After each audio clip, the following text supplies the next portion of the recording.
Sir, ano ba yung trip natin? Dating gawi. Oo, boss. Yung magmumukha akong agalang-galang. Yan ang kailangan natin.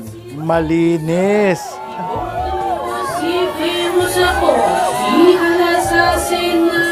Alam mo ba yung mga tumatakbo na yan sa eleksyon? Sobrang pabida. Tama ka, boss. Sikat lang sila. Puro paandar.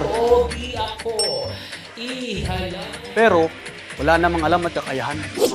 Totoo yan. May mga pabida dyan. Eh, ang kailangan na natin, yung may tunay na malasakit sa bayan. Kaya kailangan natin ng maayos na basehan sa pagpili ng kandidato. Yung hindi karapat-dapat, tanggalin na sa listahan. Kamiss talaga si Senador Miriam Defensor Santiago noon. Yun ang tipong senador na may paninindigan at taglay na talino. Sana nga magkaroon ulit tayo ng ganong senador. You may not like the person, you may not like her presence here, but you have to respect the office of the Vice President. That is all, because that is guided by the tradition. Ayan, si Congressman Marcoleta.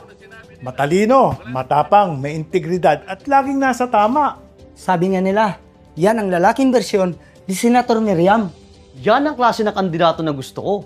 May malasakit at magmamahal sa bayan. Ayan ang hinahanap natin ngayon. Hindi lang matalas at matalino, kundi malinis pa at pulido ang serbisyo. Ang in-affirm ng court, yung suspension, hindi yung pagbabayan ng maximum fine. Meron kang intellectual dishonesty rito eh. Sana si Marcoleta ang iluklok natin sa Senado. Yung may alam sa paggawa ng batas at may prinsipyo. Yan ang dapat na nasa Senado. Maayos, malinis at pulido. May integridad.